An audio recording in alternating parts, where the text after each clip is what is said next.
Vi ricordo che su Amazon avete vari manuali a disposizione per le vostre creazioni. Manuale per appunti all'uncinetto, manuale su come calcolare il prezzo delle vostre creazioni, un manuale di 74 tutorial di borse all'uncinetto con QR code che vi porterà direttamente sul mio canale e inoltre un manuale di tecniche e calcoli per il top down, uncinetto e ferri. Trovate i link per questi manuali nel box informazioni ma anche nel primo commento di ogni tutorial.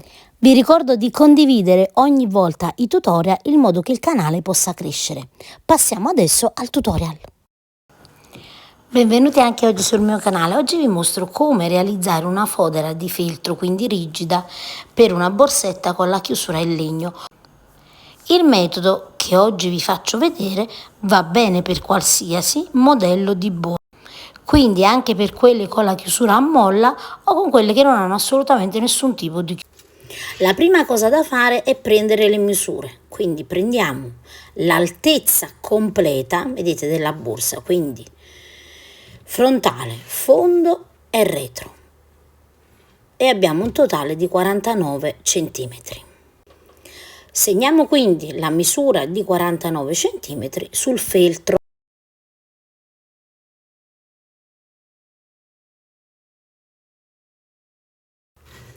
Prendiamo adesso la misura della larghezza della borsa e ovviamente la prenderemo da un solo lato e io ho una larghezza di 26 centimetri e andiamo a segnare ovviamente sia da un lato che dall'altro anche la misura dei 26 centimetri.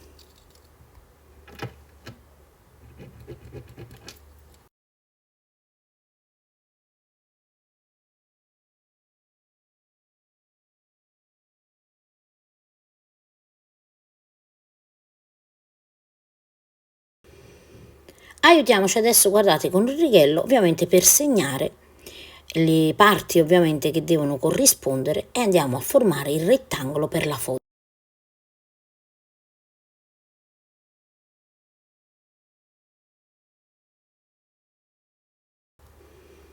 Dopo aver tagliato abbiamo, vedete, la nostra fodera pronta.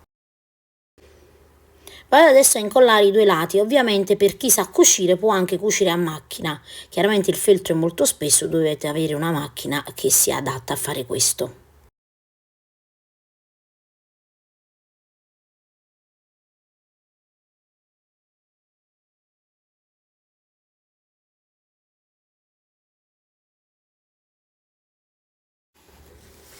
Capovolgiamo il lavoro e in ogni angolo, vedete, facciamo una piega per realizzare praticamente quella che è la base, vedete, della nostra borsa e dobbiamo fare questa piega corrispondente alla misura della borsa.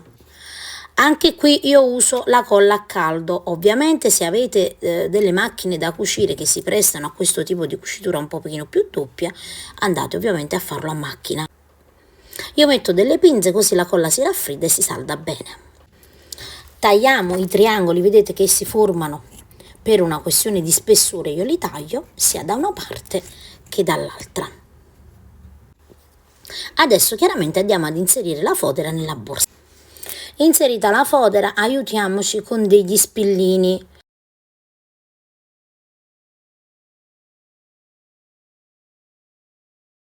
Per cucire io uso del filo di nylon, vedete il filo da pesca. Iniziamo in una parte qualsiasi, vedete io entro prima nella fodera e poi guardate prendo questo anellino, vedete l'anellino della maglia bassa in questa maniera qui ed entro di nuovo nella fodera.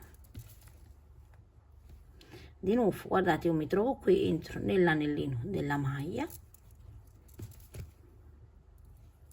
e dobbiamo lavorare dobbiamo cucire in questa maniera qui per tutta la borsa, quindi proseguiamo, vedete, sempre così.